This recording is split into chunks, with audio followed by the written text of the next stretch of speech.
Bonsoir et bienvenue sur la fréquence de la diversité.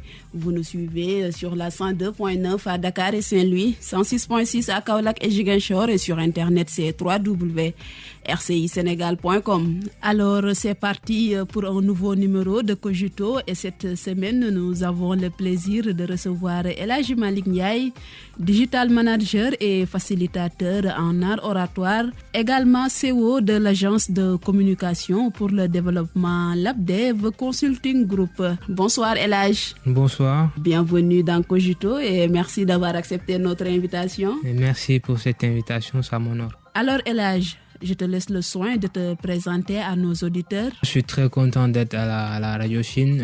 C'est une radio, je pense, qui est beaucoup plus suivie de plus en plus au Sénégal. Donc, je suis El Hadji Malick Ndiaye, sociologue, digital manager, facilitateur en art oratoire et en communication digitale. Et je suis aussi vidéaste et étudiant en cinématographie. Alors El Hadji, tu as parlé de sociologie. La sociologie d'abord et après la communication digitale. Comment s'est fait ce changement de cap? Bon, j'étais inscrit en sociologie parce que j'aimais beaucoup cette filière. Après le bac, je me suis inscrit en sociologie. J'ai fait 4 ans là-bas jusqu'en master 1. Et quand j'étais déjà en deuxième année, je flirtais avec l'enseignement. J'ai commencé à faire des cours pour un institut qui s'appelle Pédépation Dakar. J'étais prof de français là-bas, où je redressais des personnes qui étaient businessmen, qui ne pouvaient pas parler français et qui aimeraient parler français. Je faisais aussi du soutien scolaire, donc je commençais déjà à travailler en deuxième année et tout. Arrivé en master, je ne pouvais plus assister au séminaire parce que le travail prenait beaucoup de place. Donc arrivé en master, je devais présenter un rapport de mémoire au second semestre de la première année de master. Le prof m'avait dit qu'il ne pouvait pas signer mon rapport de mémoire parce que je n'assistais pas au séminaire. Bon, c'est comme ça que j'ai un peu quitté l'université. Déjà en 2017, je commençais à faire des tests en digital parce que ça m'intéressait beaucoup. Parce que autant j'étais musicien en même temps, j'ai un album sur le marché, un album qui était en gestation, qui n'a jamais sorti malheureusement. Quel genre de musique? Je faisais du rap, des voice. Donc, je commençais à voir comment est-ce qu'on pourrait faire de la publicité pour un artiste. C'est comme ça que j'ai eu à flirter avec le monde de la communication digitale. Je voulais savoir tout ce qui se passe sur Facebook, Instagram, et Twitter et tout ça. Je voulais vraiment avoir beaucoup de connaissances dans le domaine.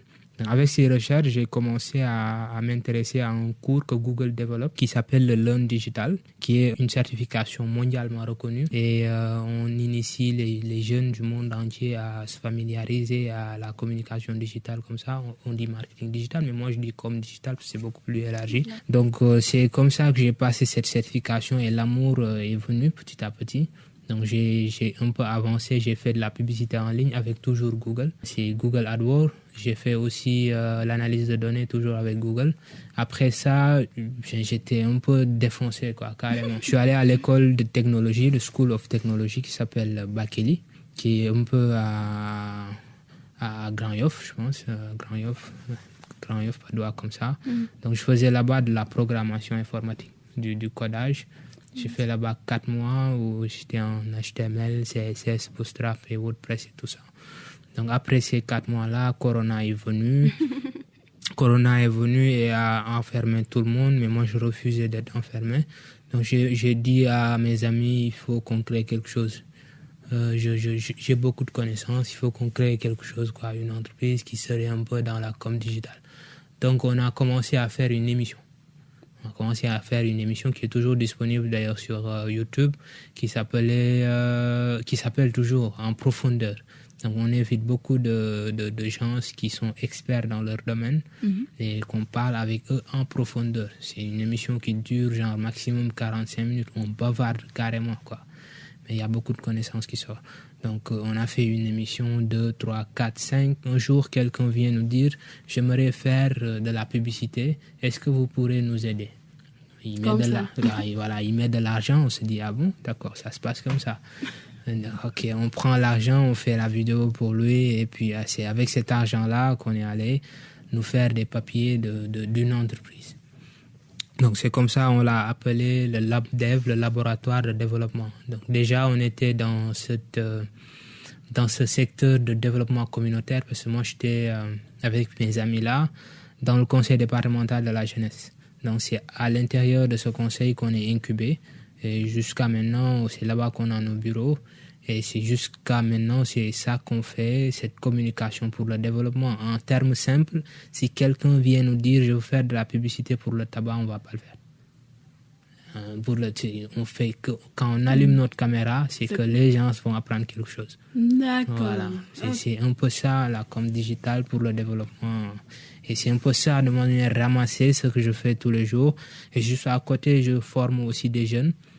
Chaque année, je le fais à travers un club qui s'appelle le Club Sénégal Futur, où j'aide des jeunes à se développer en art oratoire déjà, et aussi en entrepreneuriat, aidé par un ami que je connais très bien, qui s'appelle Aziz Ndong, qui a un cabinet d'entrepreneurial, et aussi moi qui fais la communication digitale. Donc à la fin de ces formations-là, les étudiants qui sont là-bas sortent avec un projet solide, où ils savent un peu pitcher leur projet, ils savent aussi mettre en place un business plan, ils savent aussi épargner de l'argent, parce que c'est des étudiants. Moi, j'ai trouvé l'idée tellement bizarre, c'est comme ça qu'ils me disent ça.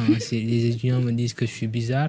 Je leur ai dit, vos rappels là, ça fait 300 000, 400 000. J'ai vu des gens qui ont créé des entreprises avec 50 000. Vous avez 300, 400 000 chaque année, c'est quoi votre problème? Il faut créer quelque chose.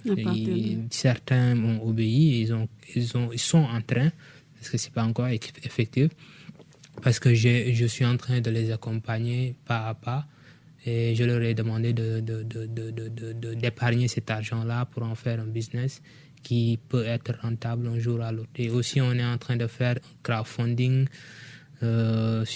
qui va un peu financer d'autres qui n'ont pas de bourse. D'accord. Certains ont 10 000, d'autres ont 20 000. On est un peu 35. Si chacun met 10 000 francs, ça fait 300 000. Ça finance 2 personnes qui vont rembourser dans 1 mois. Et après, on finance d'autres 2 personnes. Dans 1 mois, on rembourse. C'est comme ça qu'on crée de la valeur. Très intéressant le parcours d'Elhadji Malick. On voit bien que tu es investi dans ce que tu fais, de la sociologie au marketing digital, la programmation web, vous en avez parlé, et même actuellement, vous êtes dans l'audiovisuel. Alors, vous avez réussi à mettre sur pied l'agence de communication pour le développement, l'APDEV, Consulting Group. Au Sénégal, il y a beaucoup de structures qui proposent des choses dans le domaine du digital. Comment vous avez réussi, Elhadji, à vous imposer et à trouver des partenaires avec qui travailler? Déjà que vous vous êtes trouvé des limites. Vous venez de dire que vous ne faites pas de la publicité, par exemple, pour des produits liés au tabac, tout ça. Comment vous avez fait alors? Oui, je ne dirais pas qu'on a réussi, mais on s'est créé un petit chemin. Peut-être qu'on n'a pas beaucoup de milliards ni beaucoup de millions, mais on arrive à trouver le type de client qu'on s'est taillé, quoi. Parce que le type de client qu'on s'est taillé, ce sont les gens qui proposent des programmes de développement. Des ONG qui proposent des programmes de développement, des associations qui proposent des programmes de développement, des entrepreneurs. C'est avec ces personnes-là qui proposent de la valeur ajoutée, c'est avec ces gens-là qu'on travaille. Nous, on a choisi de faire ça plutôt que de faire de la com pour tout le monde. C'est un choix qu'on a fait avec les collègues là-bas à l'APDEV. C'est un choix qu'on a fait et ça va pas très vite, je vous le dis tout de suite, mais ça crée son chemin. Petit à petit, les gens qui sont dans le milieu du développement carrément commencent à comprendre l'idée qu'on a mis en place et travaillent avec nous chaque année, chaque 6 mois, viennent avec un programme que nous accompagnons avec le budget qu'il faut et tout ça. Et c'est comme ça qu'on se crée un chemin petit à petit. Donc, juste pour dire que c'est ça qu'on appelle start-up dans notre langage. Start-up, c'est pas comme ce que disent tout le monde. Une entreprise qui vient de naître, et une entreprise qui a une vision très élargie sur un temps éloigné et qui a aussi une marge sur le marché qui est un peu grande, quoi, d'accord, et presque inexploitée. Et quand on voit cette marge inexploitée et que toi, tu décèles cette chose-là, presque qui n'avait pas été exploitée jusqu'ici, c'est ça qu'on appelle start-up. C'est quelqu'un qui a un potentiel énorme que des autres n'avaient pas vu un peu ou que certains ont vu, mais ce n'est pas aussi grand que ça et qui commencent à développer. D'accord. C'est comme ça que Facebook est né et ils sont venus avec quelque chose qu'ils ont vu et qui n'était pas exploité. C'est comme ça que beaucoup d'entreprises ici au Sénégal sont nées. Ils ont vu quelque chose qu'on ne faisait pas avant et que tout le monde en a besoin. Et c'est ça une start-up. Et c'est comme ça qu'on est, quoi. D'accord. Alors, tout le monde parle de communication digitale de manière générale. Mais Elhadj et ses amis ont préféré apporter un plus en parlant pour le développement. Quel constat ou bien qu'est-ce que vous avez vu ou entendu qui vous a poussé à aller plus loin et parler de développement? Ce qui nous a poussé, c'est qu'au Sénégal, il y a beaucoup d'opportunités pour beaucoup de gens. Il y a beaucoup d'opportunités pour les jeunes. Il y a beaucoup de programmes de développement et personne n'en parle. Et vous ne voyez pas. Il y a beaucoup de programmes. Parce que, par exemple, prenez juste le programme que nous avons développé tout seul.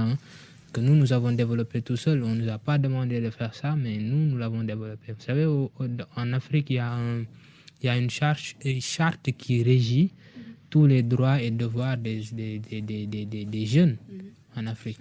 Une charte africaine de la jeunesse. Et cette charte-là, mais il demandait, sortez d'or et demandez à 10 jeunes, tu ne vas pas trouver beaucoup de réponses. Qui le connaît? Personne. Et c'est cette charte-là qui régit tous les droits que les jeunes peuvent avoir. Par exemple, le truc simple que je dis tous les jours, c'est que dans cette charte-là, le Sénégal a signé. Oui, le Sénégal a signé et a dit a ratifié et dit qu'il va respecter tout ce qui a été dit dans cette charte. Et figurez-vous, dans cette charte, il est dit dans l'article 3 que les jeunes ont le droit d'aller voyager quelque part et de revenir sans problème. On suppose que dañuy dem jàngi wala dañuy dem uti xam-xam wala dañuy dem liggéey, mais le déplacement d'un jeune, c'est un droit dans la charte et c'est ratifié. Maintenant, ce programme-là qui est destiné aux jeunes, les jeunes ne sont pas au courant. Et c'est là que nous intervenons. Et nous intervenons pour communiquer et pour montrer qu'il y a tellement de programmes de développement que nous ne connaissons pas et qui sont là. Certains se créent un réseau un peu dans les coins et profitent de ces programmes-là au détriment de la grande masse qui ne sont vraiment pas au courant de tout ce qui se passe au Sénégal. Il y a beaucoup de programmes de développement et je peux parler jusqu'à demain. Il y a beaucoup de programmes de développement qu'on ne connaît pas. L'agence de développement local fait beaucoup de choses qu'on ne connaît pas. Je peux parler jusqu'à demain. Il y a beaucoup de programmes de développement qu'on ne connaît pas et qui sont là et qui proposent beaucoup d'opportunités, surtout pour les jeunes.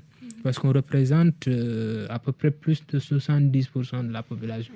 Donc tout le monde fait tout pour les jeunes et les jeunes ne sont pas au courant de tout ce qu'on fait pour eux. Alors Elhadj, comment vous élaborez vos stratégies de communication pour permettre aux jeunes de connaître ces structures? Comment on élabore nos stratégies de communication? Donc nous, on a développé déjà, pour l'instant, on a développé 2 émissions. Souvent, on passe par les émissions. On passe aussi par les plateformes digitales, surtout plateformes digitales sociales aussi.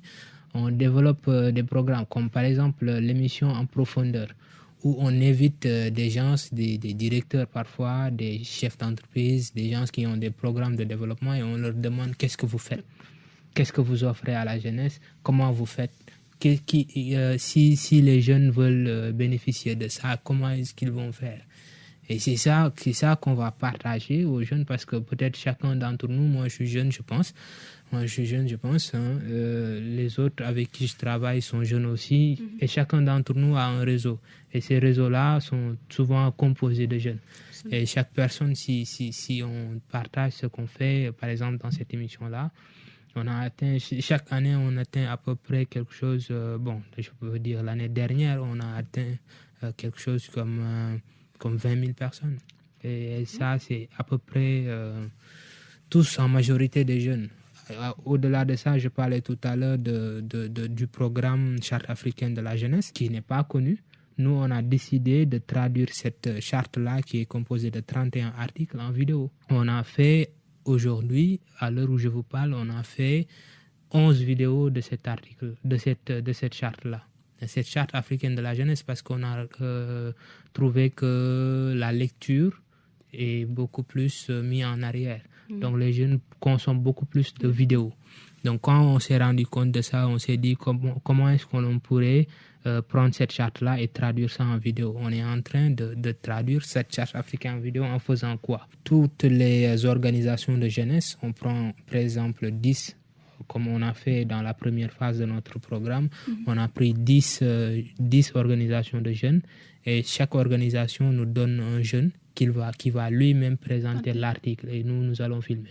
Et c'est comme ça que ça va se passer. Et quand on mettra sur notre chaîne YouTube, ça va exploser par A ou par B parce qu'il y a un réseau énorme qui est là. Et on leur donne aussi quelque chose qu'ils ne connaissaient pas. Ouais, je ne peux pas aller jusqu'à demain. Par exemple, le droit du travail. Tout le monde travaille au Sénégal. Qui connaît le droit du travail? Personne. Et tout le monde se demande qui va faire les premiers pas. Nous, on essaie en tout cas. On ne va pas dire qu'on va réussir. Moi, je n'ai pas de début d'embryon d'espoir qu'on va faire vraiment le tour du Sénégal avec ça. Mais je suis sûr que on va poser les premiers jalons et peut-être ceux qui vont suivre, si on sera vraiment vieux, ceux qui vont suivre vont faire le reste et ainsi de suite, quoi. Ce sera pas à pas, comme on dit. Voilà, pas à pas. Donc c'est ça un peu les stratégies qu'on a pensées pour un peu afficher le développement carrément devant ça. Et aussi un autre constat qu'on a fait et qui a vraiment attiré notre regard, nous là-bas à l'ABDEV, c'était en 2020. Moi, je suis analyste digital. J'ai fait sur Google Trends une analyse sur toute l'année de 2020, l'année Corona, quoi. Hein? Les gens consommaient 95% de leur consommation, des jeunes, de divertissement. Je parle de 95%, je ne sais pas si vous vous rendez compte, c'est catastrophique, quoi. Y a juste à côté du divertissement. Moi, je ne suis pas contre que les gens se proposent du divertissement. Moi-même, je suis musicien.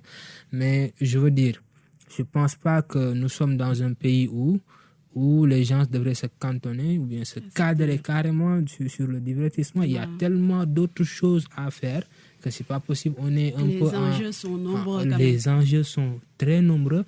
On est en retard sur tout. Je ne pense vraiment pas qu'on doit se focaliser sur le divertissement. C'est un temps, mais juste à côté, il y a un autre temps où c'est vraiment le travail, l'essai, la tentative, la création, je ne sais pas moi.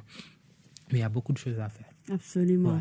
Alors, chers auditeurs, Elhaji Malick Ndiaye, digital manager et facilitateur en art oratoire, est notre invité ce soir dans Cogito. Vous nous suivez sur la 102.9 à Dakar et Saint-Louis, 106.6 à Kaolack et Ziguinchor. Alors, Elhaji, on reste avec les jeunes. Le pourcentage est là. Le Sénégal a besoin d'une jeunesse quand même agissante.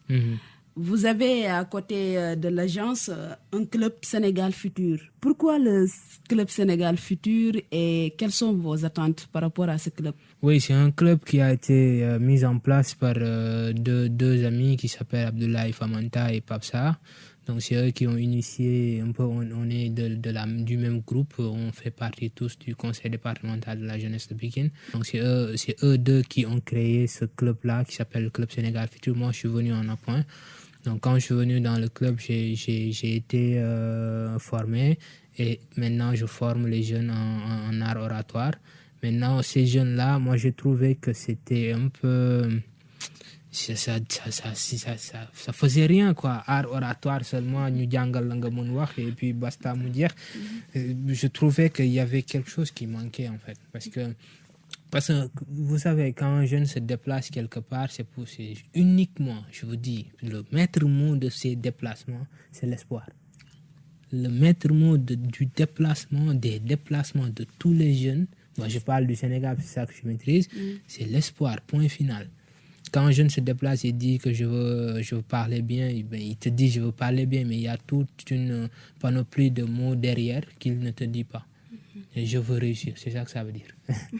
Je veux réussir. Et je veux réussir là, on peut l'exploiter sur plusieurs angles. Moi, j'ai été un peu l'initiateur d'un programme de formation où, juste après l'art oratoire, on les initie en entrepreneuriat et en communication digitale. Un peu, je les force, carrément. Je les force à avoir un projet tous. Et je leur dis créer quelque chose. Parce que vous savez, nous sommes dans un monde où les pays qui se sont développés à travers l'entrepreneuriat. Ce sont des entrepreneurs qui ont développé les pays, la Turquie, l'Italie, les États-Unis. Ce sont les entrepreneurs qui l'ont développé. Je ne pense pas qu'au Sénégal, ce sont les politiciens et les fonctionnaires qui vont développer ce pays. Ce sont les entrepreneurs. Donc, je leur dis, créer quelque chose. Il me dit, mais qu'est-ce que je vais créer? Mais Malik, j'ai jamais pensé à créer quelque chose. Je lui ai dit, mais réfléchis. Il y a toute une chose, il y a tellement de choses à faire. Réfléchis seulement, tu pourras créer quelque chose.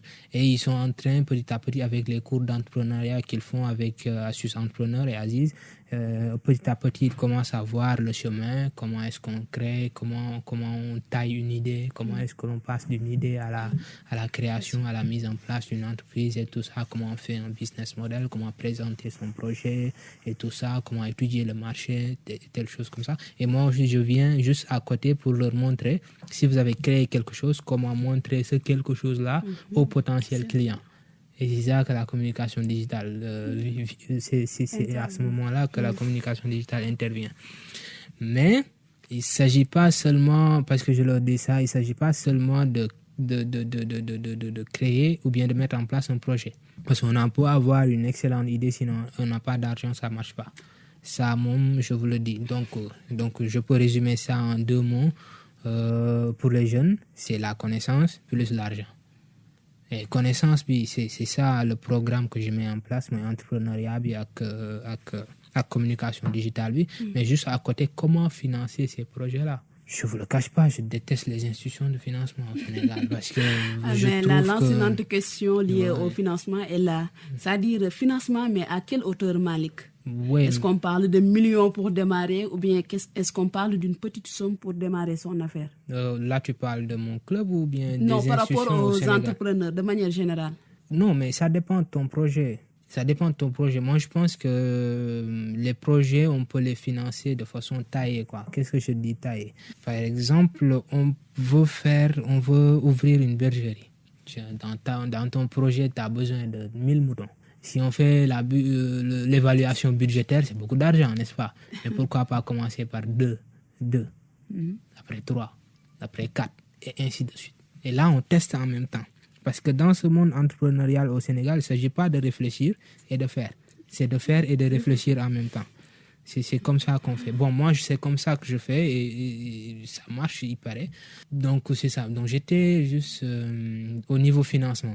Donc, moi, je leur demande d'avoir des projets, mais ce n'est pas seulement d'avoir un projet, mais il s'agit aussi de se faire financer. Mais comment? Je leur ai dit, on est une trentaine de personnes. Chacun amène 10 000 francs. Est-ce que vous êtes d'accord? Ils sont d'accord. Au niveau du club? Oui, au niveau du club. Tout le monde est d'accord, on a 300 000 francs. De façon comme ça à ramasser. Les 100 000 francs vont servir à faire la formation. Et l'autre argent va servir à financer 2 personnes. Et je vais, comme je vous ai dit, tailler cette idée-là, je vais tailler ce projet pour qu'à ce que peut-être 500 000, mais à mon 500 000, mais tu as 100 000. Comment tailler le projet pour commencer avec 100 000, après il y a 500 000. Donc actuellement, le programme est abouti et on a cet argent-là et on finit le programme. On va financer 2 personnes avec une sélection vraiment catastrophique. Après, ces 2 personnes-là vont rentrer en incubation dans des entreprises différentes, dont l'ABDEF. Ils vont rentrer en incubation, ils vont voir comment est-ce que l'on travaille et pour pouvoir eux aussi, quand ils vont commencer leur business, on peut évoluer avec les méthodes qu'on leur a montrées, les outils de travail qu'on leur a montrés et on les a initiés sur ça. Maintenant, 300 000, je vous assure que de J'ai aussi, je leur ai dit aussi que vous êtes des étudiants, c'est souvent des étudiants en 2e année de licence, en 1re année de licence, en 3e année maximum. Je n'ai même pas d'étudiants en master. Donc, je leur ai dit, vous avez la bourse. Vous avez des rappels tout le temps. Qu'est-ce qui vous empêche, vous n'avez toujours un rappel, si on vous donne vos rappels, d'épargner ça pour un projet solide? Parce que nos rappels, ça nous sert à quoi? Malheureusement, normalement, un rappel pour un étudiant, ça sert à acheter des livres, ça sert au transport, ça sert à beaucoup de choses. Mais vu le contexte social de ce pays-là, nos bourses servent à nos familles, à vivre, à donner à papa, à maman et tout ça. D'ailleurs, ils sont plus au courant de quand le bourse de Ligue. Donc, ils t'attendent. Hein. Et tu sais, ta bourse, quand est-ce que la bourse va sortir? Donc, j'ai besoin de 50 000, 100 000. Et comme ça, tu reçois ta bourse. Au lieu d'acheter des livres, de faire des recherches et ton transport, tu distribues à toute la famille. Moi, je leur dis, on a tous fait ces erreurs-là, mais vous, il ne faut pas le faire. Il faut prendre cet argent-là et créer quelque chose. Et moi, j'ai vu beaucoup d'entrepreneurs qui sont maintenant de vrais entrepreneurs, qui ont une grande entreprise et qui ont commencé avec le rappel de bourse. Et maintenant, il y a un peu 5 ou 6 personnes, je veux dire étudiants qui sont dans le club et qui ont accepté cette idée et qui ont pris leur argent de bourse et qui ont épargné pour des projets solides. Et là, je ne vous parle pas de 300 000, je vous parle de quelques millions, quoi. Voilà. Voilà. Donc, pour régler un peu ces problèmes, c'est formation et argent. Formation, finance. S'il n'y a pas de formation, il n'y a pas d'entreprise. Il n'y a pas d'argent, il n'y a pas d'entreprise. Les deux, quoi. Effectivement, Elhadj, et c'est un véritable problème chez nous, comme il faut le reconnaître, surtout du côté des jeunes. Alors, Elhadj, tu es membre du conseil départemental de la jeunesse de Pékin, d'ailleurs. Alors, comment tu apprécies ou bien comment tu analyses le rapport des jeunes Sénégalais par rapport à l'entrepreneuriat? Est-ce qu'ils y croient en fait? Oui, ils y croient fermement, mais comme je te dis tout de suite, hein, c'est le défaut, c'est la formation. La formation, on pense que l'entrepreneuriat, on vient, on ferme les yeux et on se lance. C'est pas comme ça. Hein. Comme ça, la majeure partie qui ont fait ça, ils se sont cassés la gueule complètement. Et je vous dis, un vrai entrepreneur, c'est quelqu'un qui rassemble beaucoup de connaissances, qui a été déjà employé, qui sait comment une entreprise fonctionne, et qui a un mentor, qui a un gars un peu plus au-dessus de lui, qui l'a formé parce que lui aussi, il avait créé une entreprise, Djelonoko, il a vu comment est-ce que l'on fait, et lui, un peu à côté, il peut. Je ne dis pas qu'il n'y a pas de séparation entre, comme on dit, les employés, les entrepreneurs de ce côté-là et les employés de l'autre. Il n'y a pas de séparation. C'est juste que ces gens-là ont créé et d'autres ont laissé d'autres créer et ils sont venus se ranger derrière. C'est le même chemin en fait. D'accord? Donc, ces jeunes, ce rapport qu'ils ont avec l'entrepreneuriat, ils testent. Ils tentent, ils essaient de faire des choses. Mais ce qui manque, c'est la formation. Parce que, plus basique que cela soit, un petit business, il faut un minimum de connaissances en business pour s'y attaquer, quoi. Un minimum de connaissances en business. Comment tenir la comptabilité. Comment est-ce qu'il faut départager au khalis minimum et l'argent de ton entreprise. Comment est-ce que tu peux étudier ton marché. Où est-ce que tu vas attaquer exactement? Où est-ce que tu vas t'implanter? Est-ce que tu vas aller chez toi ou bien tu vas aller louer quelque part? Comment est-ce que tu vas trouver le premier financement? Avec qui tu vas travailler? Le choix des collaborateurs et tout ça. Est-ce que ton idée, est-ce que tes produits, les produits dont tu veux vendre, il y a des gens vraiment qui en ont besoin et qui ne voient pas ça? Est-ce que le service que tu proposes, le marché est comment? Comment est-ce que tu vas... Tu vois, toutes ces questions-là, ce sont des questions qu'on ne se pose pas, mais ce sont des questions qui reviennent par A ou par B si tu commences à travailler. Donc attention à ceux qui vont mettre, les jeunes qui vont mettre beaucoup d'argent à un domaine qu'ils ne maîtrisent pas, ils vont vraiment se gourer. Donc ce qui manque réellement, ce sont ces deux choses, la formation et l'argent. Mais les idées, je ne pense pas que ça manque. Donc la formation et l'argent, on peut se lancer, les jeunes peuvent se lancer dans beaucoup de choses. On a l'aviculture, souvent c'est ça, l'aviculture, mais même si c'est l'aviculture, mais demandez à Sedima, c'est ce qu'ils font, désolé de la publicité, demandez aux entreprises qui font l'aviculture, les grandes entreprises qui font de l'aviculture, leur travail, c'est pas du freestyle, quoi, je veux dire, c'est pas de l'improvisation, ils sont dans le truc carrément. Ils sont dans le truc. Donc, ce qui manque, le rapport qu'ils ont avec l'entrepreneuriat, c'est un rapport fluide, mais c'est un rapport qui manque de formation. Parce que l'entrepreneuriat, ça ne tombe pas du ciel, on l'apprend. Du tout. Et en plus, l'entrepreneuriat aussi, c'est répondre à un besoin spécifique à un moment donné. Exactement. Et voilà. Alors, l'entrepreneuriat, ça s'apprend. Elhadj, tu n'es pas le seul. D'autres aussi fustigent le manque de formation. Mais au même moment, on a les coachs. En fait, c'est un peu paradoxal. Ils sont nombreux à proposer des choses sur l'entrepreneuriat. Et au même moment, on demande aux jeunes de se former. Qu'est-ce qu'il y a? C'est l'offre, ça ne va pas avec l'environnement sénégalais ou quoi? Non, mais il faut comprendre que les coachs là, c'est des entrepreneurs aussi. Et ils sont là pour travailler. Ils vont te dire, je vais vous former en entrepreneuriat. Une journée, c'est bon, tu me payes 20 000, c'est des entrepreneurs. D'ailleurs, ils ont juste envie qu'on les paye, point final, basta. On voit très rarement des gens qui se disent coach. Moi, je déteste vraiment, réellement, je déteste ce mot-là, coach. Je ne sais même pas ce que ça veut dire. Parce que je n'ai jamais rencontré un coach. Parce qu'un coach, c'est quelqu'un qui a fini, qui a vraiment fini son cursus, qui est au sommet de la hiérarchie, qui comprend tellement le domaine ou beaucoup de choses et qui va aider les jeunes à sortir de l'ombre. Mais quelqu'un qui n'est pas encore sorti de l'ombre, comment tu peux dire aux autres, viens, on va sortir de l'ombre? C'est pas possible.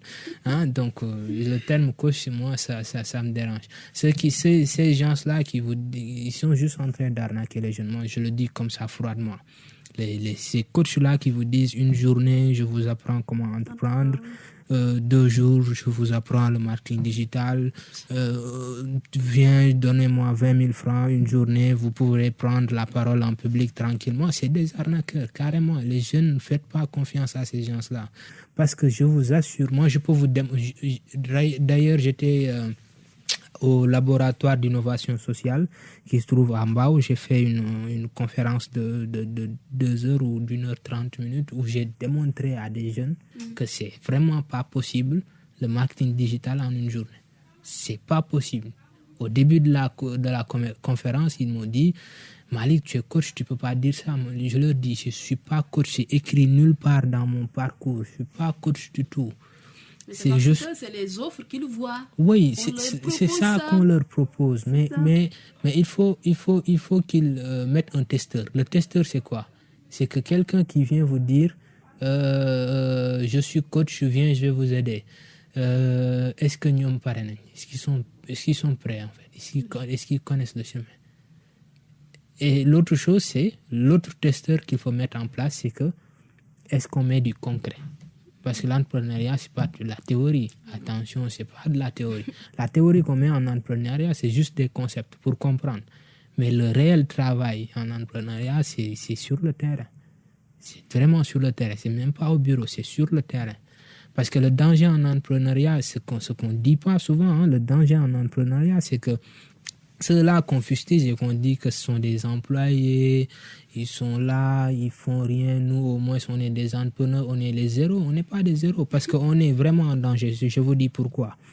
Pourquoi on est en danger? Ces gens-là ont IPM, ont retraite, ont salaire et ils ont garantie. Toi, tu essaies de créer. Si ça échoue et que tu dépasses la jeunesse, c'est une catastrophe. C'est une catastrophe. Après, on se dit, l'entrepreneur, c'est quelqu'un qui se jette, comme le patron de LinkedIn dit, qui se jette en haut d'une falaise et qui crée un avion avant d'atterrir. C'est bien, lui, il l'a fait, mais bon, dans le contexte où nous sommes, ici au Sénégal, on ne peut pas se jeter comme ça. On ne se jette pas comme ça quand on mesure la configuration socioculturelle avec les parents qui sont là, tu peux être soutien de famille et tout ça. Quand est-ce que tu vas galérer avant de mettre en place un truc solide, avant que ton entreprise ne décolle pour de vrai? Et donc, vous voyez, ce sont des questions qu'on ne se pose pas. L'entrepreneur, il n'a pas de retraite. Si on ne se pose pas la question de savoir est-ce que ce que je fais en entrepreneuriat, si j'ai 60 ans un jour, ça va continuer à me payer sans pour autant que je travaille, c'est qu'on n'a rien fait du tout. Ça, il faut poser ces questions-là. Moi, je me le pose à moi.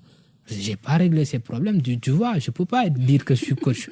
Je n'ai pas réglé ces problèmes et je ne pense pas qu'il y a des gens vraiment qui se posent ces questions-là. Ce sont des questions dangereuses. On ne veut pas se les poser, on est là, on fait des conférences, on se met en costume, cravate et on est là pour dire « ouais, je suis coach, venez m'écouter », mais c'est faux. Il faut qu'on se regarde et qu'on se dise les choses en face. L'entrepreneuriat, c'est dangereux. Donc, avant de se mettre, moi je connais beaucoup d'entrepreneurs, c'est des vrais entrepreneurs, des gens qui ont créé des choses, de la valeur carrément, qui commencent à faire rouler leur entreprise. Mais jusqu'à aujourd'hui, quand je parle avec eux, ils me disent, Malik, à chaque fois je vais arrêter. Parce que c'est difficile. C'est difficile. Personne ne te prend en charge. C'est toi qui cherches les clients, c'est toi qui fais ta comptabilité, c'est toi qui payes, c'est toi qui fais tout. Exactement. Juste à côté de l'employé qui est tranquille, il fait son travail. Il ne le fait pas, on le paye. Ce n'est pas ton cas. Donc, ça veut dire que toi, tu dois travailler doublement ou triplement. Du coup, avant qu'on se lance dans cette chose-là, il faut vraiment réfléchir. Il faut vraiment réfléchir. Alors, on reste avec les difficultés. Et l'âge, quelles sont les difficultés auxquelles vous faites face avec l'agence? Est-ce que c'est facile tous les jours? Non, c'est très difficile. C'est très, très difficile parce que les gens, ce qui est difficile, c'est qu'il n'y a pas beaucoup d'agences ou bien d'institutions ou bien de clients même qui comprennent notre démarche. Notre démarche. Parce qu'on a une démarche un peu spécifique. C'est d'ailleurs pour cela que c'est un peu la chose qui nous a un peu sauvés, parce qu'on a créé l'Abdev Academy. On a créé l'Abdev Academy où on forme les jeunes dans ce que nous faisons tous les jours. C'est pas une école, encore une fois, j'insiste, c'est pas une école du tout, mais on a créé l'Abdev Academy pour partager ce que l'on fait dans l'entreprise à des jeunes qui veulent un jour travailler dans la communication digitale. Donc on les forme en informatique bureautique, en communication digitale, en programmation informatique, on les forme en infographie multimédia. Parce qu'on a 2 masters en infographie multimédia, des gens qui sont très calés en ça et qui partagent leur savoir à des jeunes. Donc, chaque année, on a beaucoup de jeunes qui viennent s'inscrire et on leur donne ce savoir sur 20 heures de cours et il n'y a vraiment pas de théorie, quoi. On ouvre la machine, je vous dis telle chose, comment est-ce que... Mais il y a une méthode, Je vous dis comment est-ce que l'on fait telle chose. Tu veux être développeur web, tu peux commencer par là. Parce que moi, j'étais à l'école du développement web. C'est comme ça qu'on fait. Tu peux commencer par là. C'est ça que tu vas faire. Limositop, c'est ça que tu vas faire en plus. Et arriver à ces 20 heures-là, tu seras prêt à travailler dans ce métier, mais pas que tu commences. Parce qu'on ne t'apprend pas. On t'apprend à apprendre. Et c'est ça qui est différent. Voilà. Donc, pour ce qui est de la communication digitale, il faut un minimum 20 heures pour apprendre quelque chose. Programmation, communication, tout ça. Ou bien? Non, je ne réponds pas pour tout le monde. Pour nous, pour nous à l'Abdev, pour nous, il nous suffit 20 heures. Le quantum, c'est 20 heures. Oui, le quantum pour nous, c'est 20 heures. En com digital, moi, je peux rassurer qu'en 20 heures, tu es communicant digital. Moi, je peux te transférer ce que je sais. Et je suis carrément ouvert, je te donne tout, je ne cache rien du tout. Je te dis, moi, c'est comme ça que je travaille. Tu peux prendre. Et prends. Et du coup, il y a les jeunes. C'est pour cela, d'ailleurs, je pense qu'on ne fait pas de publicité. Parce que des jeunes viennent et au sortir de ces 20 heures, c'est eux qui vont amener d'autres. Donc, parce qu'ils voient un peu la qualité qu'il y a là-bas. Ça marche. Et un peu l'ouverture que les gens ont parce qu'ils voient un petit gars, quoi. Qui a peut-être leur âge et qui vous dit mais c'est pas comme ça, c'est comme ça. Donc on se familiarise très rapidement parce qu'on est ensemble, on a le même âge et tout ça. Donc ça se passe bien à peu près. Mais comme je te dis, c'est une démarche que les gens ne comprennent pas très rapidement, quoi. Avant il faut que je t'explique pour que tu puisses adhérer. Mais si tu entends ça carrément, peut-être dans la radio ou à la télévision, tu ne vas pas comprendre. D'accord. Alors, Elhadj, bientôt la fin de l'émission, on va un peu parler d'art oratoire. Alors, à quel moment le facilitateur, le formateur dit que cette personne est prête? En art oratoire, on n'est jamais prêt en art oratoire. C'est pour cela, encore une fois, j'insiste, il n'y a pas de coach. Et on n'est jamais prêt en art oratoire. C'est pourquoi je dis ça. Parce que un jour, mon oncle Abdoulaye Diallo, que je salue de passage, le berger de l'île d'Angor, il me dit souvent, il nous avait dit que si votre métier vous appelle tout le temps à prendre la parole, c'est qu'il faut vous former en permanence. Le travail en art oratoire, c'est pas de venir et d'écouter un coach qui va vous dire pour parler, il faut être comme ça, il faut faire ça, parler fort et tout. Oui, ça fait partie. Mais le gars qui veut être bien quand on lui donne la parole et de parler librement sans papier comme moi, et j'ai pas de papier, pourtant je suis là en train de bavarder, mais c'est parce que on se forme en permanence. On se forme en permanence. Chaque jour, on sait où est-ce qu'on doit aller pour faire des recherches et garder ça quelque part à l'intérieur.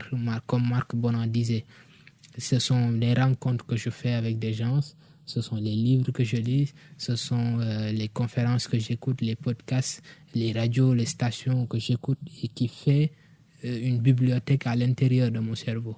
Le jour où on me tend le micro, je sais quel tiroir ouvrir, sans pour autant prendre une feuille pour parler. Et je sais quel tiroir ouvrir pour répondre. Et c'est ça l'art oratoire. C'est qu'on forme ces jeunes-là à être en perpétuelle recherche de connaissances.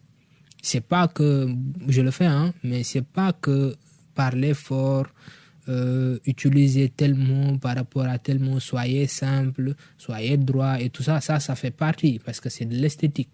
Mais le nœud du travail en art oratoire, c'est d'être tout le temps en mode recherche. Parce qu'on peut te tendre le micro un peu partout. Ouais, on peut te tendre le micro un peu partout et ce jour-là, tu vas pas être là. Bon, écoute, je sais pas quoi dire. Ça va pas marcher. Tu vois, on est dans le monde de l'entrepreneuriat aussi. On crée des choses, on est appelé à être un peu célèbre et tout ça. Les gens vous tendent le micro. Donc, on doit comprendre, on doit apprendre à parler en public. Les étudiants ont fait 5 années. Un jour, ça va les arriver de soutenir leur savoir. Tout ce qu'ils ont emmagasiné pendant 5 ans. Il y a la soutenance. Comment sortir ce bagage de la tête aux oreilles de ceux qui vont nous noter. Quoi encore? Les porteurs de projets doivent pitcher devant des financiers. Les patrons doivent pitcher devant des banquiers. Et tout ça, c'est de l'art oratoire. Vous êtes à la radio, vous devez pitcher et vous avez besoin de l'art oratoire. Le professeur, il a besoin d'art oratoire. Donc, c'est pas qu'un cours, mais c'est un truc où on apprend un peu les techniques pour être tellement beau à la parole, mais après il y a la recherche qui est derrière. Parce qu'on peut parler très bien, avoir une très belle voix, parler tout ça, mais juste à côté, si on n'a rien à dire, mieux vaut se taire que d'ouvrir la bouche. Alors, El Hadj, ton dernier mot par rapport à l'entrepreneuriat, par rapport à la jeunesse et surtout les jeunes qui hésitent encore à aller vers l'entrepreneuriat. Oui, les jeunes qui hésitent à aller vers l'entrepreneuriat, il faut hésiter. Il faut réfléchir d'abord avant de se lancer. Réfléchissez d'abord avant de se lancer à 2 choses, la formation et l'argent. La formation, c'est quoi? Ce que je veux faire, est-ce que je maîtrise? Si je ne maîtrise pas, comment je vais faire pour maîtriser? L'argent, est-ce que j'ai de l'argent pour commencer ce business-là? Si je n'ai pas cet argent-là, comment je vais faire? Et il faut qu'on élimine ce truc de banque toujours, carrément. À chaque fois qu'on dit un projet a besoin d'argent, c'est à la banque. C'est non. C'est à la banque, oui, on peut aller à la banque, mais ce n'est pas le seul recours. Il y a le crowdfunding, vous connaissez, il y a le crowdfunding. Tu sais, on a ce cancer d'aller tout le temps seul. Et dans ce monde d'entrepreneuriat, on ne peut pas aller seul. C'est vraiment pas possible. Les ensembles ont toujours réussi dans ce monde-là. Donc, le maître mot de cette émission-là, c'est aller ensemble, C'est quand on a un projet, cherche d'autres personnes assez ambitieuses comme toi et qui sont prêts à t'accompagner et qui croient en ton projet et aller ensemble, construisez quelque chose ensemble. Mais parce qu'on ne peut pas être seul. Les gens qui sont seuls, ils peuvent aller vite, mais ils ne peuvent pas aller loin. Alors, chers auditeurs, allez-y en groupe et allez plus loin. El Hadj Malick, merci en tout cas. Merci à vous. Merci d'avoir répondu à notre invitation. La Radio Chine Internationale te remercie. Je rappelle que tu es digital manager, facilitateur en art oratoire, pour ne pas dire formateur. Exactement. Ouais. Et tu es CEO de l'agence de communication pour le développement LabDev Consulting Group. Yes. Alors, chers auditeurs, merci à vous de nous avoir suivis. Merci à Fallou Sow pour l'appui technique. Rendez-vous la semaine prochaine, même heure, sur la 102.9 Dakar et Saint-Louis, 106.6 Kaolack et Ziguinchor. Et vous pouvez réécouter nos émissions sur www.rcisénégal.com. Bonsoir et à la semaine prochaine.